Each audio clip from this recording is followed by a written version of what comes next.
there's one place to start. It's Arsenal and Newcastle. Now,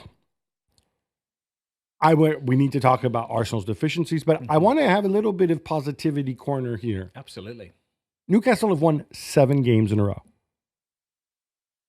You're supposed to say something back to me when I say that. Well, I was going to say, you could say they've won 7 games in a row. They're 5th in the league. They're doing brilliantly. They've got the most informed striker. They've got a wonder midfield. They've got a coach that knows what they're doing. They've got a fantastic support. Do they have a coach who knows what they're doing? Because the guy who sits there normally, he's like, Eddie Howe, I mean, he's not a flamboyant coach. He's not the guy that's going to go sliding down the touchline on his knees. He's not going to. I mean, I used to interview him when he was at Burnley. I don't think he's ever given an interesting quote in his life. No, he really is incredibly boring when he talks. But very, to the very media, straight-laced. And that's how his team are playing as well. They've crept up there. And I think when you say they've won 7 games in a row, and I did the homework this morning as well, you have to go back and double-check it and count it, because you can't quite believe how they've come up on the sly in the Premier League and now in the Cup at Arsenal as well. It's such an odd season. And look, I mean, I think you can look at this and say, oh yeah, well, the injured guys and the suspended guys came back, and little by little, it kind of all came together nicely for them. And I think there's a lot to that. I think there's obviously there's other players who are, I think Kraft is close to full fitness as well. Pope is going to be out for a while, but other than that, Botman's only just returned. I mean, they're not going to challenge to the title. But when I look around, well, not this season anyway. You're making a face. But when I look around and I say, who do I like to make top 4, possibly top 5 in the Champions League next year? Newcastle surely have to be there, right? Hey, they'll be in that frame. We'll talk about Liverpool later on, but Liverpool may have hit a bump in the road. They lost a game this week. Chelsea's saying they can't Liverpool win the will league. be in the Champions League next year, or but we're talking about the title, top 2, top 3. I think Newcastle will be in the frame. They don't have the distraction of European competition. They're on a high. As you say, they've got players coming back as well. They've almost got a shadow squad of players that are yet to come back into the team. As you say, they've done this without their first choice goalkeeper as well. They're preserving Isak, who's getting better and better, and they're managing his minutes well. Anthony Gordon is a player who's coming on like Cole Palmer down at Chelsea as well, maybe one of the best English players. And it's pure up there. What they're doing is fantastic. It's taken a while for them to bring the project to this level, but yeah, as you say, if we're starting in positivity corner, this is a great place to start. It's canny-like. We got to go over to Arsenal now. Oh dear! And back to negativity, going to the dark corner of the room. Yeah. Well, I'm turning it around, right? Mm-hmm. And so it was not a good performance. I mean, we can all agree on that. Obviously, there's no Saka. Kai Havertz looks half fit. I think he had the flu or something earlier. He came back, started this game. Jurgen Timber misses a big chance. Martinelli puts a shot against the post. Mm-hmm. We could be telling a different story. Yeah, Dubravka made a couple of good saves as well. Was it 23 attempts at goal that they had? Only, was it 3 or 4 of them hit the target? And they're blaming other forces, aren't they? Yes, tell us about this. They're blaming the ball. Because for those who don't know, in the League Cup, for reasons, or at least in this game, for reasons I don't understand, they like to be different, the League Cup. So we only have VAR in the semifinals and final, and the referee's only allowed to speak in the semifinals and to explain decisions. Yep. So which I suppose is a big innovation. Then only in the second game. He didn't in the first game. We were waiting for them. Yeah, exactly. Yeah. Whatever. Actually, it's every competition has a different ball. You have different balls in the World Cup. You have different balls in the Champions League. No, but this is League. the Football League ball. Yeah. That's what he's saying, right? So you have 2 Premier League teams playing with a Football League ball. Yeah. He says it's flightier. It's like a beach ball. This reminds me, every World Cup, they introduce a new ball for sponsorship reasons, and they always start talking, and goalkeepers always complain about the ball. And you were a goalkeeper. I was going to say, is this nonsense? No, you're absolutely no. In a previous life, as you know, I did play to a certain level as a professional goalkeeper, and you would find that the day before, say you're playing in the Youth Cup or you're playing the first team were playing, they bring out a different ball. They bring out the match ball. So the richer teams would train with the match ball all week. The poorer teams would just have these terrible battered old mitre multiplexes, or the ones that were really hard and orange that used to sting your hands as well. So yes, there is an element of truth. Right. And it's not the first time that Arteta said it as well. He said it when he was at Man City. There you go, Arteta. Arteta's correct. Rob Palmer says so. That is the reason why they lost to Newcastle. No excuse. No other reason. All right, let's stick with Arsenal, because people here have heard my view of the challenge that he's facing, which I will briefly recap, which is that Arsenal have a plan A, which is Saka and Ødegaard. but obviously Saka's not there. They have a plan B, which is the set pieces, but obviously that hasn't materialized. I suppose plan C and D might be getting something from the left flank, but Martinelli's been, I think, not good when he's played. Trossard's gone off the boil a little bit. Merino, I think, was supposed to be some sort of creative alternative. Mm-hmm. That hasn't quite worked out. The Calafiori or Timber stepping into midfield hasn't quite worked out because those guys seem to be, injured one week, or then the next week they're back and whatever, and they go back out. It feels like there's no consistency, and now it's really just the set piece plan. Yeah, I mean, let's face it, you said that is plan B, and they had enough set pieces and corners to score 3 or 4 goals against Newcastle the other night. It was just this flighty ball that the players just kept getting under when the ball came in. They were beating Newcastle, they were out thinking them out, manoeuvring them, but they didn't finish them off. And at that level of football, it does come down to the margins. In defence of Arsenal, they're without Saka, as you say, they're without Nwaneri, yes. And of course, Raheem Sterling. Nobody mentions him. They brought him in. He should be playing games as well, but he's in the shadows. He's been injured. Nobody quite knows what's going on there. He was on the bench. He was on the bench. That's a good question. Are you surprised that? Well, I looked up and it said the previous games he hasn't had an injury. But if he's on the bench, it suggests that he's fit. And if you're in a situation like that, you're bringing him on. But it seems to be a great mystery when he has played for Arsenal. He's done nothing for them, has he? So maybe that is the plan C that you should be talking about there, that when they've got this wonder kid and they've got Saka out of the team, that maybe Sterling should be coming in. So my big concern for Arsenal at this stage, if I were an Arsenal fan, which I'm not, so they're second on the table now, level on points with two-time European champion Nottingham Forest. And obviously the Saka miss is huge, can't be overstated, but I think they've actually also been pretty fortunate that I think they have arguably the best or one of the best defensive partnerships around in Gabriel and William Saliba. And it feels like those guys have, they play all the time. Almost all the time. They've been extremely durable this season. I think they've both missed the odd game or two. But what happens if one of those guys get injured? We saw what happened when Saliba got injured. Was it 2 years ago? Yep. And the bottom fell out. So it almost feels to me like there's more stuff that can go wrong, and he needs to find a solution now. He can't wait for Saka to return. Can you find an internal solution? I mean, what is the... Bless you. Sorry. They're choking, just like you, Gab. No, exactly. I don't think they are choking at the moment. I think it probably just comes down to fine margins. And you look at Man City, I think they've realised at the moment that they're having a problem. They're going out this week, and by the sounds of things, signing we'll get to that as well. But maybe that's what Arsenal need to do. Maybe they have to admit it and say, do you know what, we're maybe 1 player short or 2 players short if we are truly going to challenge Liverpool at the moment. But you could put the same argument to Liverpool if Van Dijk or Konate gets injured, but I don't think it's a major problem for Arsenal. They were so close against Newcastle United the other night, but it's that mid-January blues, isn't it? They were close. They're at home, and obviously it's only the first leg. But, getting out of a 2-goal hole at St. James's Park on a February midweek, not going to be easy. I guess, leaving aside the results, and they have phenomenal players, and they can turn them around, and those chances were there. But my concern is, I think the evolution in play that we were looking for this season, I think he was looking for. I think he feels a little bit left down that he wasn't able to do that. Because I go back to the plans of how Arsenal are going to create chances, right? Their plan C and D. And I look at it, and I don't want to say Marino's been a bust and just write him off. Mm-hmm.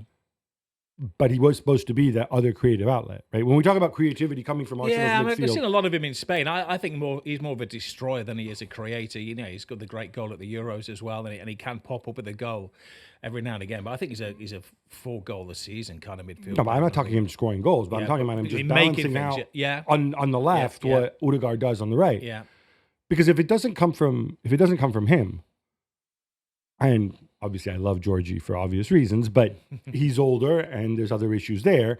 It's not going to come from Jorginho. Who else is going to offer that? The only other solution is your wingers on the left-hand side. Yeah.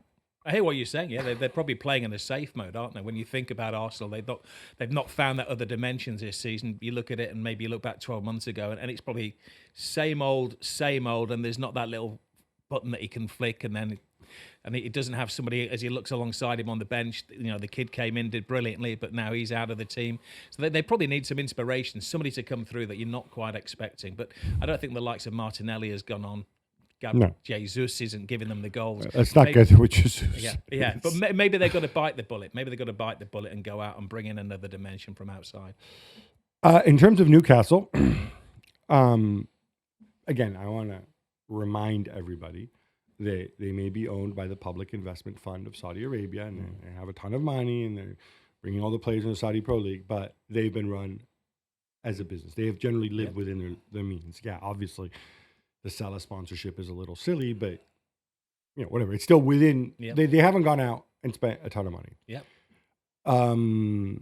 They've kind of weathered the that change of director of football, which some people say didn't sit great with Eddie Howe, with Paul Mitchell coming in. It feels as if though this run has come together.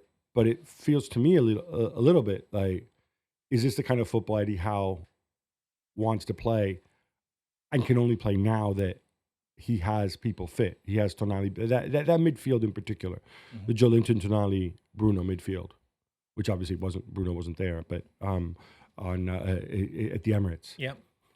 Jules thinks it's the best midfield in the Premier League alongside Liverpool. I may not go as far as saying it's the best midfield. But give me a better trio. What I may give me say, a better trio. Give me a better trio. Yeah. Well, what I would say is maybe the most in form, and it's the trio that the manager, the coach is getting the absolute maximum out of week in, week out. He's taken Joelinton to a whole new level. Gordon is doing brilliantly as well. But remember, they could have had Elliot Anderson. To balance the books, he had to go to Nottingham Forest. They could be even better in there as well.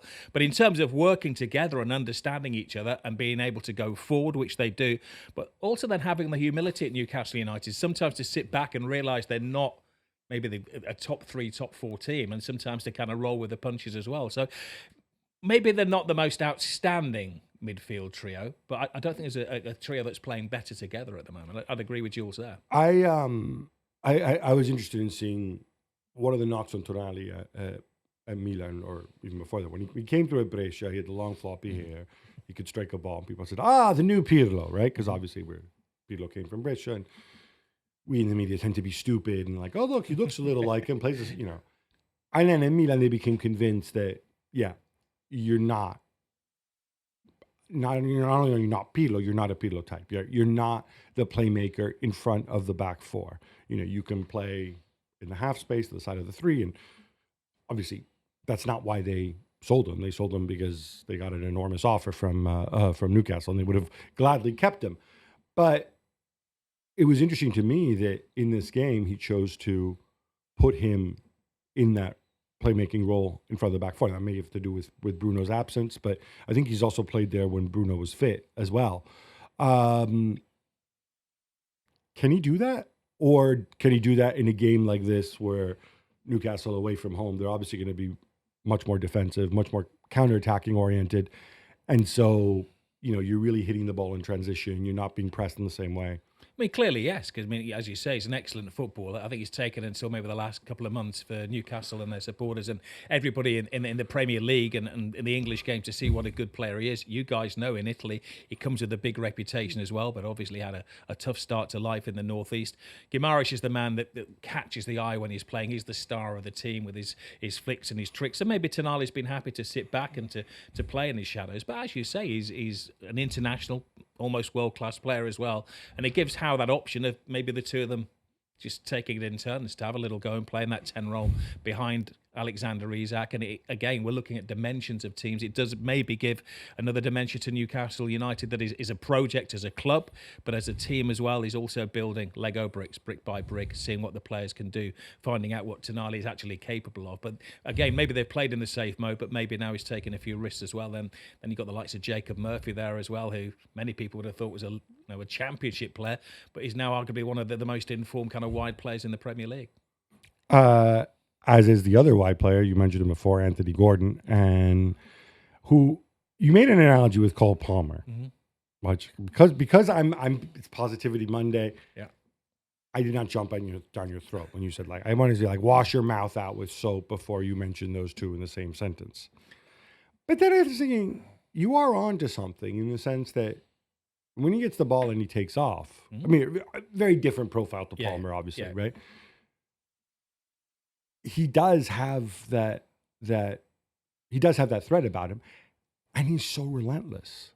Like, he keeps running and running and running, and he's got some quality as well. Yeah, I mean, I saw Cole Palmer a lot at Manchester City when he wasn't getting games. I saw a lot of Gordon when he was coming through at Everton. Still comparing Palmer and Gordon. Yeah, but they are. They're of a similar age. They're of a similar development. The other thing about Gordon, he's playing at Newcastle, and they are a very, very good team, and I love Newcastle, I love the fans.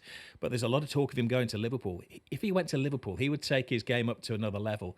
Maybe to the level that you're talking about of Cole Palmer. I don't think there's a great deal between them. I think Palmer's a brilliant player. Maybe the best English player in the Premier League at the moment, but Anthony Gordon isn't far behind. Since you have needlessly linked Anthony Gordon to Everton, to Liverpool, obviously he has an Evertonian past.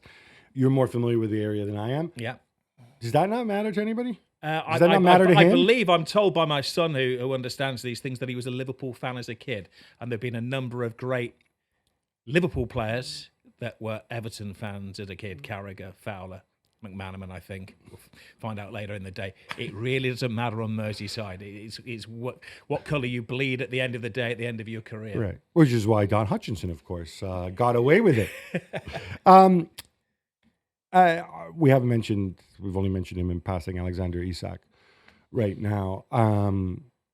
How good is he really? Obviously, he's scoring a lot, whatever. But I look at his career and I wonder if there isn't something to the fact that center forwards who have this unusual skill set, in the sense that he's a very big man, but he's also athletic, and he's also very comfortable on the ball. Their progress when you play center forward isn't always linear, right? Because he was hugely hyped as a kid.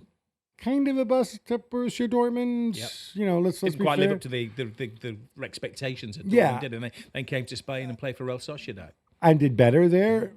But also I kind of felt that, like, when he moved to Newcastle, it was kind of like, all right, we're buying potential more than, I mean, he was still 22, I think, when he moved. Did you see this development happening? Could you see that in there? If I'm really, really honest, he was a good player when he was at Real Sociedad. He scored goals, but he also missed a lot as well. As you say, he's athletic. He has the pace to get past. He's got a quick brain as well. But he would get into positions, and then sometimes he'd be a little bit lost. If you told me that, 2-3 years later, be playing for Newcastle United at the top end of the Premier League, and Newcastle be saying, if you want to buy him, you've got to pay the buyout clause of £150 million, apparently. And nobody's considering that, but teams are considering him. But when you look at the goals that he's been scoring, 14 goals in his last 15 matches, they're coming naturally. He's getting the ball, he's clipping it. He's almost started the celebration before the ball has left his boot. And you see other strikers who are going through a bit of a process at the moment, maybe even the likes of Erling Haaland, who's proving to be human at the moment. Lewandowski over at Barcelona, one of the greatest scorers of all time. But they're thinking, and they've got the weight of the world on their shoulders. But he does seem to have got to this level. How long it will last, I'm not sure, where he believes he's going to score every time he's in a 50-50 or a 40-60 against him in a one-on-one with a goalkeeper. But again, yes, he has surprised me. I've seen his development in Spain, commentating on him many, many weeks, and I can't believe he's got to this level.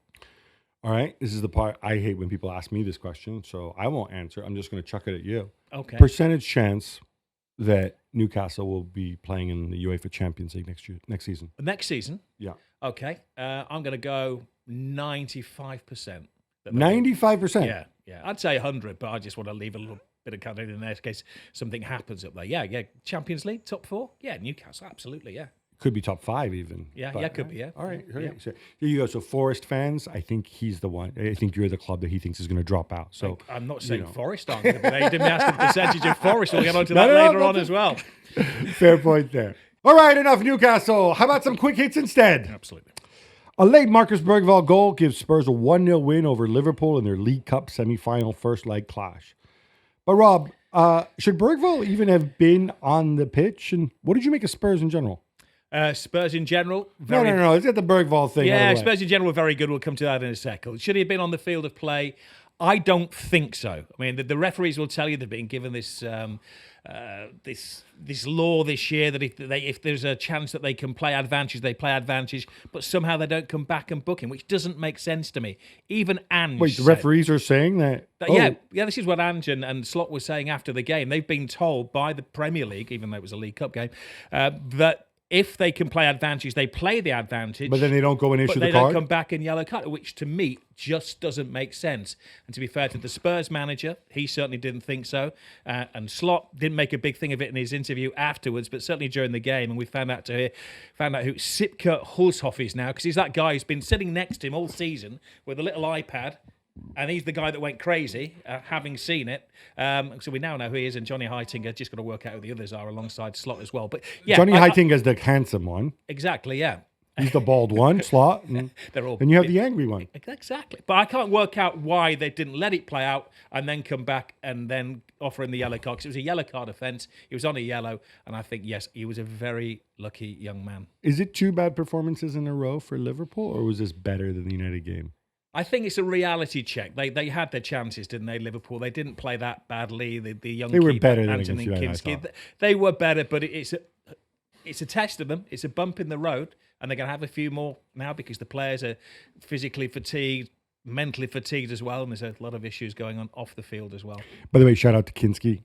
Signs at the weekend, goes straight in against Liverpool. Unbelievable, wasn't it? 21 years of age to be thrown in at the deep end.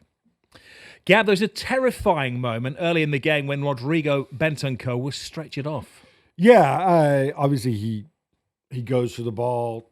His neck looks, for those who saw it in real time, which is a good reason that they decided not to show it again, and at least the feed I was watching. It definitely looked as if he was out cold. What made me more reassured initially was that the reaction of the players around him, that they didn't look the way Eriksen's teammates looked during the Euros. Put it that way. The reports are that he's gone to hospital. He's come out. He's posted on social media, and you're just grateful. But I mean, unfortunately, your mind goes to some very, very dark places every time we see that happening on the pitch. Let's hope he's okay. Mohamed Salah had a little dig at former Liverpool legend Jamie Carragher, who suggested that of the 3 big free agents to be, it was Virgil van Dijk who was handling it best. And Salah, of course, wrote, I think you're starting. I'm starting to think you're obsessed with me. Rob, it's no big deal, right? It's 3 different ways, isn't it? I mean, Trent obviously he looks like a man who's got the weight of the world on his shoulders at the moment, and the situation is weighing him down.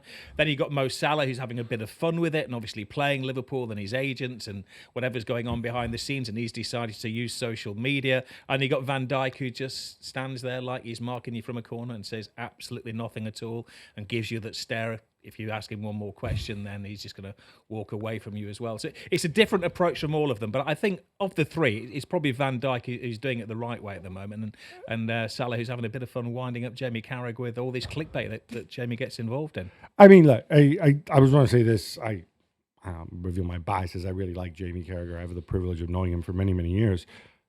The man is doing his job. He's not employed by Liverpool. He wasn't critical. He was very respectful of the way they're doing it. These are contract negotiations. I mean, we're grown-ups. It's a business. Different people approach it in different ways. I think Trent is undoubtedly getting the worst of it from fans and observers. I don't think it necessarily only has to do with the way, it's more to do with the way he's playing. I thought when Slot said, oh, look, when they play badly, it's the contract. And when they play well, is it the contract too? It's amazing because Van Dijk's performances are like that. Salah's have gone up like that, and Trent's have gone like that. So 3 players, all in the same situation, all gone a different way. Meanwhile, Gab, Spurs have triggered Heung-min Son's 1-year extension option, which means his deal is now through to 2026. I think this was the worst kept secret in the history of the universe. I mean, what are they going to do? Like, oh yes, let's not trigger the option so that he can leave on a free at the end of the season or whatever. I think they're doing this. I think he would like to stay beyond 2026 and would like a longer deal. This gives the club some time to negotiate it, decide what they want to do. He's obviously well compensated. I think he's going to be 33 next year. Phenomenal ambassador for the club. You couldn't ask for anything more. Rob, we're not done. We have more quick hits. Goals from Gavi and Lamine Yamal give Barcelona a 2-0 win over Athletic Bilbao in their Spanish Super Cup semi-final. They're going to play the winner of Mallorca Real Madrid, which kicks off in a few hours, which I believe you'll be commentating on I will as well. be, yes. Yeah, I'm omnipresent. Although by the time people listen to this will be in the past. So see, we're kind of time travelers I here. won't give it away. Rob, how'd they look? Barcelona, I have to say, looked very good. In particular, Gavi, who scored a goal, first one in over a year. Of course, he's been injured, and also created a goal as well. And he brought a whole new dimension to the team. We've known that Gavi's always been a great player, and he's a tenacious little player as well. But if the game is remembered for anything, it was his performance and the fact that he's back to 100% fitness as well.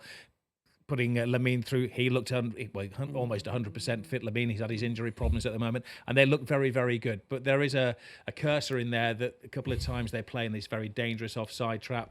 And Wojciech Szczesny played in goal, and he had a really, really good game. Really good. He still got it. He came out a couple of times, headed the ball between his two central defenders, and played sweeper-keeper. But yeah, he looked good, and he staked a claim to be playing in the team as well. I didn't quite get. I was disappointed in Bilbao, especially since I think they rested some people in the Copa del Rey. Yeah. This was supposed to be big for them. He didn't really show up until the second half in that. Although I do wonder that, again, Frankie de Jong laying a turd again, and even though I'm a big fan, I can see why people are vindicated, or why Flick is vindicated in the way he's been not playing him. But that Lamine Yamal, the Iñaki Williams goal that was disallowed, I mean, they saw a touch in there, which I think only the VAR saw. Yeah, it was. And the other side of that is that his brother didn't play, and that makes a big difference to Athletic Club if Nico isn't playing for them. More good news for Barca, Gab. The Spanish Court for Sport has cleared Dani Olmo and Pau Victor to play. Well, for now, time being at least. Yeah, it's one of those sort of provisional things where, well, we need to decide, but in the meantime, you go ahead and play. Like this all has to do the whole business with the squad cost controls that they have. Barcelona had to prove that they had a certain amount of revenue. Apparently, according to La Liga's regulators, who knocked them back 3 times, eventually they said, yeah, the money's there. But the problem is, the reason we're not going to allow you to register him is he was basically unregistered on December 31st, and then they would have to re-register him because he didn't bring the documents in time for December 31st. I'm glad. I hope this ends up with Dani Olmo being able to play, because this is a stupid rule. Regulators know my view on lawyers and the law and regulations. This is clearly not the rule against registering the same person twice. Clearly was not designed for these cases. All that matters is, are Barcelona solvent? Have they met the requirements? And let's not play silly buggers over 3 days. I'm glad it's gone to the highest Spanish sports court, and I would hope that this is a sign that they will rule in Barca's favor. I think there was a situation with Granada, wasn't there, a couple of years ago, where they didn't allow this to happen. So I guess they've got to make it look as though Barcelona are going to have to sweat for this. But if you're selling La Liga, you want Olmo on the field to play, don't you? You would think so from La Liga's point of view. Some people, like our friend Sid Lowe, who's a bit of a mal pensado, as they say in that part of the world, who says, well, it's obvious La Liga wants Olmo to be there, but they can't be seen to want him. So they just kind of kicked it upstairs, even the wording of their judgment. Exactly. And now, let somebody else make this call. Now, this was way back on Monday, but Real Madrid beat up Deportivo Minera, who are in the 99th tier or thereabouts of Spanish football. Fourth tier. Yeah, but it's not really the 4th tier because there's like a million different divisions above them. But whatever. Rob, not a surprise, but we did get to see Endrick start, and we saw a host of young defenders.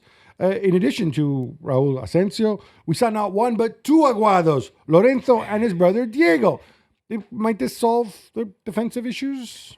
You would think so, but Real Madrid and Ancelotti in particular have always been a little bit reticent in giving the young players a chance. First of all, Endrick, he's given him a few minutes here and there. I think he'd only started 1 game previously this season. Okay, he's got to get past Robinho and Vinny Jr. and Mbappe. So Robinho, you're kind of dating yourself there. I think you mean Rodrigo. Yeah. But it's good to see Endrick out there. He is a talent, but they've drip-fed him games. Asensio has broken through into the team this season. He's looked very good when he's got in there, and maybe that will provide the pathway for these players to come through. Lorenzo Aguado, I do all the La Liga every week, and he's a guy who's 22. He seems to be the tourist. They put him on the bench every week. He never seems to get a game. I do the stats on him, but it's good to see him finally out there. And the one that is exciting is Diego, isn't it? He's the 17-year-old who I think they've got great expectations of, but he has had an injury at the start of the season. Otherwise, I think we'd have been seeing a lot more of him, and we're not waiting for the Copa del Rey. Maybe even ahead of Asensio. Yeah. Vinny Jr. was hit by a 2-game ban after his red card against Valencia when he struck the goalkeeper Stoli Dimitrievski. Gab, your boy Carlo Ancelotti says it's not fair. Do you agree? Now, if I were Carlo Ancelotti, I would say the exact same thing he's saying. I protect Vinicius. I talk about all the abuse he gets and blah, blah, blah, because that's part of his job. But no, it is fair. You cannot react like that. You're an adult. I tore him a new one on Monday for reacting this way. And look, Dimitrievski throwing himself to the ground, I think there should be action against him too, because I think you're just bringing the game into disrepute if you do that. That said, you cannot react that way. And even before the incident with Dimitrievski, Vini just looked like he was out of control, not just playing in the edge. You don't help yourself when you get yourself suspended. And you know those things, there's like people like write those like letters to my younger self. The best thing Carlo could do is put Vini in a time machine, send him into the future so he can meet future Vinicius and say, hey, future Vinicius, what would you tell me at 24, 25, however old he is now? He says, I would tell you not to act that way because it just doesn't help him. It doesn't help his team. When he's not on the pitch, for once he even apologised, didn't he? We don't normally see that from Vinny. I think he did issue an apology after the game, maybe for letting his team down and serving. Good for him, because that's what he's doing. Manchester City are reportedly going to beef things up in January. Rob, they've been strongly linked with Eintracht's Omar Marmoush, who of course is a striker, and Lens's Aboukadir Kusanov, who of course you followed from his early days in the Uzbek league. Does this make sense? No, but obviously Kusanov is a Lens. He's done well. Marmoush is scoring a ton. But in terms of profiles, positions, another striker and centre back, does this make sense? I think Man City needs strengthening in every single position. Marmoush is an exciting player. He's been exceptional this season. Was it 13 goals, 7 assists in 5 matches? I believe City are going to have to come up with around 80 million euros to get him. 80 million euros? That's what the Germans are asking for. I think it's going to be a lot less than that. You know, but I think it'll be somewhere between 60 and 80. But yeah, he's a player. He can bring another dimension to them. They need somebody making those runs from midfield rather than playing the tippy-tappy football around the edges. And yeah, I think he's of an age. He's an excellent player. And Kushmanov, 20 years of age, best player ever to come out of Uzbekistan. But again, he's good in that he's a defender that's going to come in not to be demanding to be playing week in, week out, but he's going to strengthen that department where 1 or 2 of the players are getting maybe... some players are a lot worse than they used to be, and some are always injured. So simple as. They need Kusanov. Right. Didier Deschamps announced he will step down. But after the 2026 World Cup, he didn't always say that in the headlines when you're getting the clickbait in there. He had to go sooner or later, Gab, and I guess he's going later now rather than sooner. Yeah, I mean, max respect for what he's achieved. Personally, I'm not the biggest fan of the way he approaches games. I think when you got so much talent, I prefer managers who can make it work in a proactive way. But there's no arguing, with his record. He won a World Cup, nearly won another World Cup. He's had a really, really long run as a national team coach. And obviously there's question of succession. Already names are out there, which I think is kind of stupid. The 2026 World Cup is, 18 months away? Let's see where they are. Usual suspects, Zinedine Zidane, who of course seemingly hasn't coached in like years and years. I don't know if he still wants it. Rudy Garcia, which seems a little left field to me. And of course, our old pal Titi Henry, who I think will have to kick it up several notches to be trusted with it, because whoever coaches them, they'll be getting, I think, one of the deepest, most talented sides in the world. Elon Musk's dad, Errol, was on Times Radio this week and told us that his son would like to buy Liverpool FC. Now, you went to university with him. Yeah, not with Junior. I'm not that old. Junior, yeah. With Elon. And he went to a few unis as well, so I'm trusting this was in Pennsylvania. Surely you know him, and you've been on the phone, and has he given you a hint? I talk to him almost every day. The alumni kind of network? Yeah. No, I do not speak to him. I haven't asked him about this, and I do not speak to him regularly. You do his social media, we know that. Come on. I do. I just run his account. Yeah. No, I played. Have you heard about this? There's some video game that he plays where he's reached like the the highest like kill screen level, and he's like in the top 0.1%. And people have been debating this, that like how many hours it takes you to master the game. And apparently the game came out like 3 months ago. There's a story in the Wall Street Journal about this. I don't know when the Is he buying Liverpool? That's what they want to know. Is he buying Liverpool? No. Oh. People said that you couldn't go to the moon. He did that. People said he couldn't buy social media. He bought that. People said he couldn't be the best friend of the President of the United States, and he's got his arm around him every picture at the moment. So, I mean, Liverpool's a doddle in comparison, surely. Gab, come on. What's funny about this is... He could be director of football. What's funny to me about this is his dad, who I've never met. But, he said he wants to buy Liverpool, Elon. But that doesn't mean he's going to do it. He says, anybody would want to buy it. So would I. And I'm like, okay, Errol, well, why don't you pony up some money and do it? No, it's not going to happen. The other thing with him is he joked about buying Manchester United on social media years ago, and then said that he was a Manchester United fan, which, by the way, is news to me. But his grand's a Scouser. Well, this is the fun bit. Errol told us, like, that his grandmother, yeah, as you said, is a Scouser from, and that they grew up. This is a quote. He says, "We have relatives in Liverpool. We were fortunate to know quite a lot of the Beatles because they grew up with some of my family." I had no idea about this. I'm dying now for like Ringo or Paul to come forward and confirm. Yesterday, all those troubles were so far away. Also back on Monday, Nottingham Forest thrash Wolves away 3-0. They're now second in the table. Well done, Mr. Marinakis. They're level on points with Arsenal. Rob, how are they getting it done? I want to get your view, because Jules and I have our own view. But I think this is tremendous where they are. I don't think there's a Leicester parallel. I wrote a whole book about Leicester's season. Leicester they were very good, punching above their odds. They're also very fortunate. And they had a couple outstanding players whose form they rode in Conte, Mahrez, and Jamie Vardy. This team does not have Conte, Mahrez, and Jamie Vardy. Or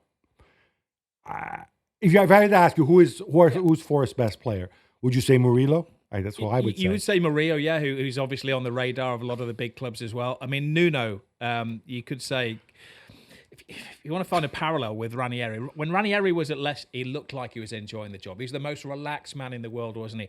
I interviewed Nuno after they beat Everton over the Christmas period, and I've never seen a manager look so chilled and so happy in his job. And that's not his normal demeanour, isn't it? When you think of him when he was at Spurs, he came round. He's a bundle of nerves. But he came round, he shook the hand of every cameraman, every sound guy, wished everybody happy Christmas. There were hugs for the media team there as well. There's a man that is very happy and in control of everything in his surroundings. They've got a very good goalkeeper. They've got an excellent defence where they can play 3 or they can play 4. The game against Everton, before the game, they gave us the team sheet. They were playing 5. Then they got an injury before the game. They went to a 4. Then there was an injury during the game, and they went back to a 5. And he's been able to hand that. He's got Gibbs White. He's doing everybody knows he's going to be a good player, but he's now gone to that level where he's knocking on the door of the England team as well. And Chris Wood, who, you want to draw comparisons, maybe he is the Jamie Vardy who's come good at the age of, 33 years of age. And here he is, and he's always been a very good player, Wood, alongside Barnes at Burnley. But now he's just bursting with confidence, isn't he? What I find incredible about this is, all right, the Leicester story, obviously the ultimate fairy tale and whatever else, but and it obviously wasn't just down to those 3 players that I mentioned, but, you had Mahrez, who left for Manchester City. You had Conte, who left for Chelsea. You have Vardy, who could have left to go just about anywhere as playing for England. But you had those 3 guys who could have easily walked into any of the top teams. Yep. When I look at this, Morgan Gibbs-White has a big future, potentially. But other than Murillo, is there anybody you could see walking into a top 4, top 5 team? Anderson's looking good. He came in. He would have been in the Elliot Newcastle. Anderson? Yeah. He's looking good when you see him play. He's again, a player of promise. He's not the finished article, but it took a lot of money to take him out of Newcastle. He would have been possibly in the Newcastle team this season had they not to kind of meet the financial kind of regularities that they have to go. Langer's looking good as well. Yeah, I hear what you say. They're probably not top 4 players, but they're players who are better than bottom half, are all at the peak of their profession, their careers. They're not carrying any veterans. They don't have There's any no Wes kids. Morgan there. Yeah, there's no kids that are like 16, 17 years of age that are kind of going to do that. So yeah, he's got a bunch of players who are playing, and they're happy in their own skin as well. That they're happy to sit back and let the opposition have the ball, and then counter-attack at breakneck speed. There's not expectation from the supporters, and the Forest fans are loving every single moment. I think it's a phenomenal club achievement, and obviously credit Nuno, credit the club as well. I mean, we joke about Marinakis all the time because of his tendency to spit on the ground indoors, but the atmosphere they've created contribute to this. So I'm going to ask you again, same way I asked you about Newcastle. You told me there was a 90% chance that Newcastle will be playing Champions League football next year. Mm-hmm. What percent chance do you give two-time European Cup winners Nottingham Forest? Oh, dear me. I'm going to give them a 40% chance. I think there's an outside chance, and that's if you say we're going to get 5 English teams in the Champions League. Not. I think, again, they don't have the distraction. They've got a decent squad. They've got a manager who's very happy. And there must be, from the 51 players they signed a couple of years ago, still loads in reserve if they need them as well. Right, of course, Serie A have a Saudi-based Super Cup of their own, Gab. And Milan mounted a rousing comeback to win it. It was an incredible finale to this game. Yeah, this was on Monday night. Inter were two. It was a Milan derby, and you can joke about it, but it was a derby. It's played with tremendous intensity. You saw at the end in the celebrations. I mean, one of my producers on the FC show says, like, I can't believe they're celebrating like this. No, this really meant a ton to them. A lot of credit has to go to Sergio Conceição for creating that environment. They came back from, as I said, from 2 goals down. Inter had chances towards the end. This game could have probably gone either way, but it was their second consecutive comeback. Of course, they came back against Juventus as well. I thought they played better in the second half. Rafael Leao came on and changed the game because that's how Rafael Leao goes. When under a bit of pressure at the moment, isn't he, with potential signings? He's under no pressure whatsoever. Yeah, exactly. But it was fantastic scenes. Sergio Conceição, okay. Obviously, I remember him as a player for Lazio, and then I remember him at Porto where he started out really, really well. He's an odd cat in his own way.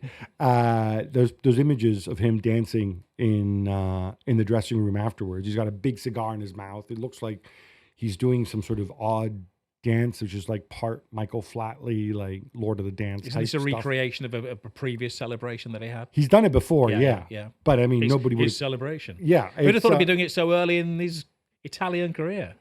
Listen, you could be Mr. Grumpy and say, dude, you've done it after 2 games to win a trophy, which isn't a proper trophy, and which you did nothing to contribute to qualifying Milan to the trophy, because obviously that came from their finish last season. But that would be negative. I think he's given them a lift. I'm still skeptical. I'm still worried about what Uncle George lurking in the background every time I pick up the paper. Ooh, look, Milan, how about Trincao? I'm like, how about you shut up and not bring all your turds over, all your agents' turds. But whatever. We'll see what happens there. Trophy's a trophy. But a trophy is a trophy, and it's certainly given them a lift. And it was funny because Conceição was asked about Rafael Leao. He said Rafael Leao, he's convinced will be the best player in the world in about a year's time. And they said, but Rafael Leao is so laid back, so mellow. You know, he's kind of like the Mario Melchior of Milan. And he says, whereas you're like so intense, you're Portuguese. It's like, well, we Portuguese are people of extremes. We're either super mellow and laid back like Rafael, or you're super intense like me, or indeed like Jose Mourinho or whatnot. I thought that was, and Cristiano as well. Speaks his language. Exactly. Yeah. Julian Lopetegui is out, OUT, out at West Ham. Graham Potter is on his way. Rob, 2 questions. Okay. Bit harsh on Julian. That's a question. Mm-hmm. And can Graham Potter recover his old magic? Harsh on Julian, probably not. They look like they've put the guy out of his misery. He's had a terrible time at West Ham United. He's obviously had kind of personal issues at home as well. He just looked like he's just been released from an absolute hell over there in East London as well. The players haven't reacted to his methods. He seems to be getting into a weekly argument and chuntering at players as they come off the field as well. So it's probably best for the club, best for him. Graham Potter. I'm not sure if he would be in the fans' first choice, but he's been out, was it 20 months he's been out of football now? He said he's delighted that he's finally got a job, that he's not being linked with every kind of top-level vacancy as well. And Potter is a builder, Potter the builder. He's not going to come in and he's not going to wow people. He's going to look and he's going to, like he did at Brighton, he's going to work within the regime at West Ham United, and they've got this kind of director of football that doesn't seem to be welcome at the training Tim ground. Steichen, yes, he's a bit German. But he has a reputation of working in that kind of process with the director of football and people bringing him players and saying, there you go, they're the ingredient, chef, you go make the souffle as well. So as long as the West Ham United supporters aren't expecting an instant improvement, I think he could be a success. My danger for the West Ham fans is that, top 9 team last year, won a trophy under David Moyes, that I always remember the Stoke fans having to go at Tony Pulis when he was there and say, Pulis, we can be better than him. And then look where Stoke are now once Pulis went. And that's always my worry, that they were anti-Moyes a little bit too early, but I wish them the best of luck. And Potter is an exciting young coach as well. But first thing he said when we saw the press conference is he needs to find an identity for the team, and also he needs to build trust, which is obviously something he feels is lacking within the changing room.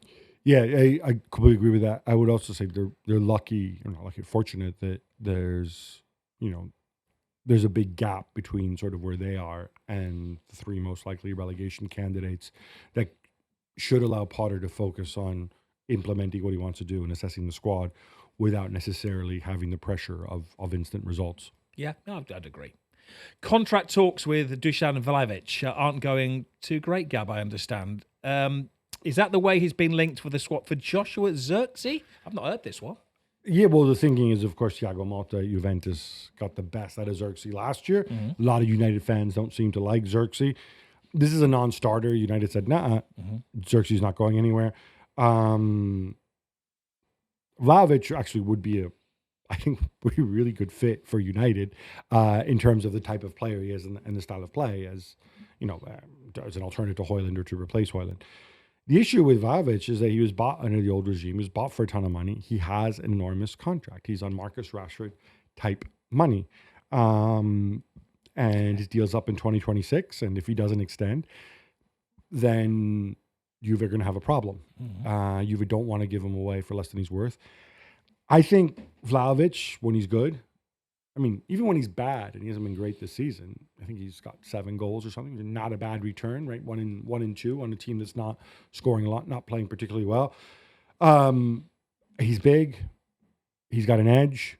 He's athletic. And he's skillful. I don't know if that's the kind of center forward you want on your team, and you got a stable team, and he's fit. He will make your team a lot better. And he's a decent age profile as well. I think he's mid-20s still. So the issue is his wages. You got to work around that. And also the way his contract at Juve works, he's going to make even more money next year. So they're under pressure a little bit. I think they were hoping everything's going to go so great with Motta that we can go, hey, Dusan, we'll give you, we'll extend you through 2029 if you take like a small pay cut or whatever with bonuses. But that's going to be tough. And they've also been linked to Antonio Silva, another Mendes man, Uncle George. He's obviously hugely rated, starting for Benfica as an 18-year-old, but then he's gone off the boil a little bit this season. I think, again, contractual issues there. But the alternative, I think they do need another striker, and it's Randall Colomwani, who seems to get no love whatsoever. Xerxes then. No escape for Xerxes. Xerxes there. Look, let Amorim work with Xerxes, and we'll find out. Believe in Ruben. Kevin De Bruyne has been linked with a move to Major League Soccer to join San Diego FC in their inaugural season. Rob, he's a free agent. I think he still has quite a bit to give, at a high level. And I'm not dissing MLS, but an expansion team in MLS, this would be a lifestyle choice, yeah? You would imagine so. There's a lot of stories out there that he would fancy maybe going open to the idea of playing in MLS, particularly a Californian club as well. San Diego is the big difference. And San Diego is beautiful, isn't it? It's gorgeous. Yeah. There's a lot of great Mexican food, a lot less traffic and smog than LA. It would make a lot of sense. And he's a pretty chill character, and it may extend his career as well. I think if you see the Manchester City documentary, he was saying that his knees last season were mushed as well. And with the games that Manchester City are playing at the moment, League Cup, at the FA Cup, European games as well. It is kind of play, little rest, little recovery, play. You go out there to MLS, and there are far fewer games as well, and it's a good standard, but they're not going to be expecting him to absolutely busting a gut day in, day out, are they? Well, you have to play through the summer, though. There's nothing wrong with that. It's beautiful summer in California, buzzkill. isn't it? Right, the Marcus Rashford roadshow continues after reports that he met with Milan officials. But is he seriously considering Cesc Fabregas's Como? Everybody seems to go there. Yeah, so Como have a really wealthy backers. I think technically probably one of the 10 richest backers in the world. The problem is it's Como, tiny stadium, tiny club. Yeah, it's nice. You're in Lake Como. They're trying to It's San Diego of Italy, isn't it? You're trying to remodel. Yeah, the weather's not quite the same thing. They're trying to remodel themselves as kind of like, ooh, George Clooney. We're the little boutique club, and but that's a ways away. And this all stems from Raphael Varane, who of course signed for Como before he retired. I don't think he actually played for them. Sort of putting in a word, but this story's now been denied by everybody. So I'm assuming that's not true. Yes, the Rashford brother, that's in Milan, is doing the rounds. I covered my thoughts on this last time around. He's not right for Milan. Maybe he's right for a different club. No doubt the roadshow will be seen in a top European city day in, day out. And not just top European cities, but Dortmund as well. Oh, dear. Rob, remember when Cristiano Ronaldo said the Saudi Pro League is better than Ligue 1? Guess who agrees with him? You'll be shocked. Neymar? Yes. Yeah. Is he trying to get a move over that? I heard Neymar's maybe thinking of going to Miami and playing over there as well. We'll get to that. We'll get to that. That's the next question. But stick with this one. What did he have to say? He said, do you want me to do it in the accent? Today, I think it is. I think the level of the Saudi Pro League is increasing. And from what I see, it's better than Ligue 1. And he said that without anybody writing it down like you did for me. It was purely from the heart. 100%. Right, more Neymar, Gab. He also said it'd be interesting in joining Lionel Messi and Luis Suarez. The dream team reunited at Inter Miami. That's right. The MSN, Messi, Suarez, Neymar.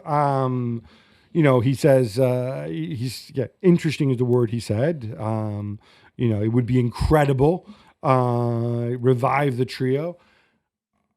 And then, of course, he also says, but I'm happy at Al Hilal and I'm enjoying my time in Saudi Arabia. But who knows? Soccer's full of surprises. We haven't seen a lot of him on the football field, have we? 430 minutes of football you've played since September of 2023. Came back for a couple games in November, got injured again. Obviously also pretending like he's going back to Brazil and Palmeiras and Santos, all this nonsense. Dude, enough. Mm-hmm. Just shut up. Like, you can only answer questions when they're asked of him. But to talk about, but I'm happy at Al Hilal. No, you're happy because you're paid a lot of money. Happy, what are you basing this on? You never play. You've been injured. I struggle. It would be such a phenomenal. Like I said, there's somebody else, and I think we might get to him later in the show, who I would much rather, somebody who's a bigger name than Neymar. Imagine that. Also Saudi-based, who I would rather see at Inter Miami. And we're going to get to him later. And he's played more than 430 minutes. He certainly has. Yep.